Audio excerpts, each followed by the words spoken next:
Hello लोगोफोर आंनि बे बड स्मार्ट टेक्नोलॉजी चेनेलाव नोंथांमोनखौ बयखौबो बरायबाय। लोगोफोर दिनैनि भिडिअआ जोबोद इम्पोर्टेन्ट। जुदि नोंथाङा इउटिउबारब्ला नोंथांनि चेनेला मनेटाइज जाहांब्ला एबा जायाखै उनाव जागोन आरो ग्र' जाफुगासिनो दङ नोंथाङा इउटिउबनिफ्राय पेमेन्ट खनसेबो रिसिभ खालामथ'वाखै खालामगोनसो अब्ला बे भिडिअआ जोबोद इम्पोर्टेन्ट। दिनै आं बेयाव खिन्थागोन जे सुइफ्ट क'डआ मा आरो सुइफ्ट क'डखौ जोङो मानो होनांगौ आरो बे सुइफ्ट क'डखौ जोङो बबेनिफ्राय मोनगोन गासैबो डिटेल्स आं बे भिडिअआव खिन्थाजोबगोन। भिडिअखौ फार्स्टनिफ्राय लानानै जोबजासिम नायलां, मोनसेबो स्किप खालामनाङा आरो नोंथाङा उनाव बेफोरखौ स्किप खालामनानै जुदि मोजाङै बुजियालासिनो उनाव गरबर खालामोब्ला नोंथांनि पेमेन्टआ नोंथांनि बेंक एकाउन्टआव हाबफैयाबो जानो हागौ। आरो बिनि सिगां आंनिफ्राय मोनसे आरो बुंबावनाय, जाय बिथांमोना आंजों कन्टेक्ट खालामनो सानदों आंनाव इन्स्टाग्रामनि लिंक दङ, डिसक्रिपसनाव मोनगोन, फेसबुक दङ, बेयाव नोंथांमोना आंजों कन्टेक्ट खालामनो हागोन आरो बेयाव हायोब्ला गाव गावनि नाम्बारखौबो शेयार खालामनानै आंजों लाइभ कल रायलायनो हागोन। अके, आंनाव कमेन्टआव जोबोद आंनि नाम्बार बिहरदों, आंनि वाट्सएप नाम्बार हर, पार्सनेल नाम्बार हर, आं नोंथांनाव माबा मोनसे सोंनो लुगैदों ओरै थोरै। बाट इउटिउबनि मोनसे गाइडलाइन्स, बेयाव गावनि नाम्बारबाबो गुबुननि नाम्बारबाबो कमेन्ट्सआवबाबो फेसबुकनि लिंकबाबो भिडिअनि लिंकबाबो कमेन्ट्सआव शेयार खालाम जाया। अके, बिनि थाखायनो आं नोंथांमोननो बुङो इन्स्टाग्रामाव आंनाव फै, फल' खालाम आरो मेसेज खालामहरनो हागोन, फेसबुकआवबो नोंथांमोना आंजों कन्टेक्ट खालामनो हागोन। अके, अब्ला आं भिडिअखौ स्टार्ट खालामसै। लोगोफोर, जोङो जेब्ला मनेटाइज जोंनि चेनेला जेब्ला मनेटाइज जायो, मनेटाइज जानायाव जोङो गुगोल एडसेन्स एप्लाइ खालामो। एप्लाइ खालामखांनायनि उनाव जोंना गासिबो अके बा नोंथांनि भिडिअआव एड्स फैगोन। एड्स फैनायनि उनाव नोंथांनाव $10 जागोन। ओमफ्राय जानायनि उनाव जोङो मा खालामो, जोङो बेंक डिटेल होनो थाखाय जोङो मा खालामो, गावनि बेंकनि जिथु हल्डार नेम, एकाउन्ट नाम्बार, IFSC कड बेफोरखौ गासैखौबो होजोबगोन। बाट मोनसे बुस्थु आरो होबावनांगौ जोङो, बेनो जाहैबाय सुइफ्ट कड।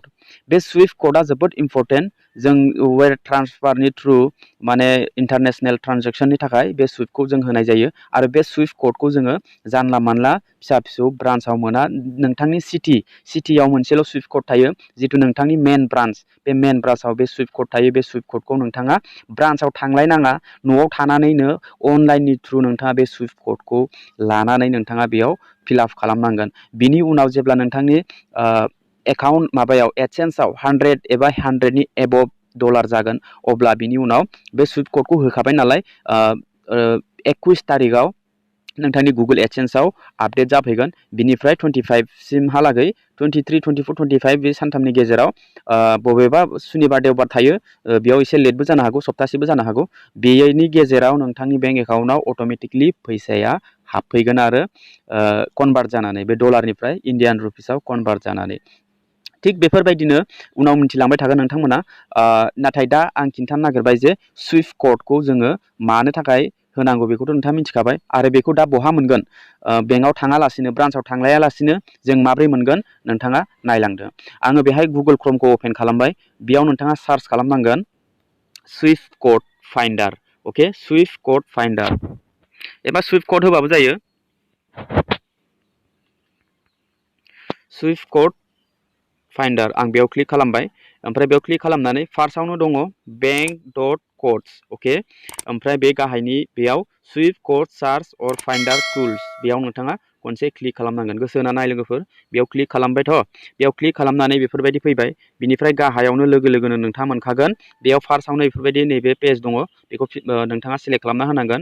फार्स्टआवनो एर'आव क्लिक खालामनानै नोंथाङा जोंनि माखौ इण्डियाखौ सेलेक्ट खालामग्रोनांगोन, काउन्ट्रिखौ। अके, आं बेयाव इण्डियाखौ आङो सेलेक्ट खालामनि। आं बेयाव इण्डियाखौ आं सेलेक्ट खालामबाय। ओमफ्राय नेक्स्टआव दङ आरो एर' मोनसेयाव क्लिक खालामदो। दानिया नोंथाङा नोंथांनि बेंकखौ सेलेक्ट खालामदो, बेंक अफ इण्डिया ना, एक्सिस बेंक ना स्टेट बेंक अफ इण्डिया। अके, आं स्टेट बेंक अफ इण्डिया आं सेलेक्ट खालामसै। थिग बेफोरबायदि नोंथाङा नायलांबाय था प्रसेसखौ। स्टेट बेंक अफ इण्डिया आं बेयाव सेलेक्ट खालामबाय, नोंथाङा नोंथांनि बेंकखौ बेयाव सेलेक्ट खालामदो। ओमफ्राय आरो खनसे गाहायनि एर'आव क्लिक खालामनानै नोंथांनि जिथु सिटि, बे सिटिखौ नोंथाङा बेयाव सेलेक्ट खालामबावनांगोन। अके, हमनानै ला आंबो बेयाव जेनेबा आङो डिब्रुगड़खौनो होबाय। बेयो मोनसे मेन माने जिथु ब्रान्स, बेयो डिब्रुगड़आवबो, बिनि सुइफ्ट क'डखौ आं होगोन। अब्ला बेयाव आं डिब्रुगड़ सेलेक्ट खालामबाय। ओमफ्राय आरो गाहायनि एर' दंना, बेयाव एर'आव क्लिक खालामनाय लोगो लोगोनो नोंथांनि सुइफ्ट क'डआ बेयाव फैगोन। ओमफ्राय बेयाव खनसे टिक मार्क होबावदो। ओमफ्राय गाहायाव नोंथाङा डिटेल्स मोनगोन, state bank of India Swift code SBININBB479। नोंथांनि मा ब्रान्स, बेयाव नोंथाङा मोजाङै रोखा सेलेक्ट खालामनानै होनांगोन।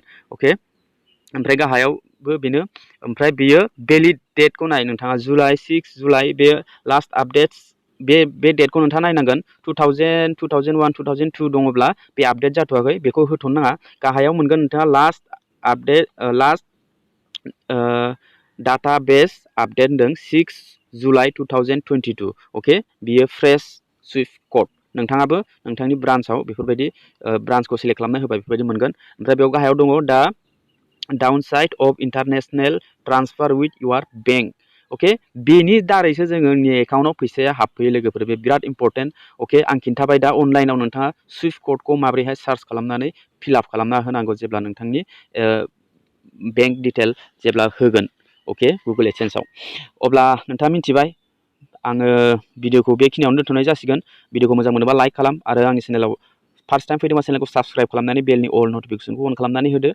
अब्ला लोगो मोनगोन next video tata bye bye and take care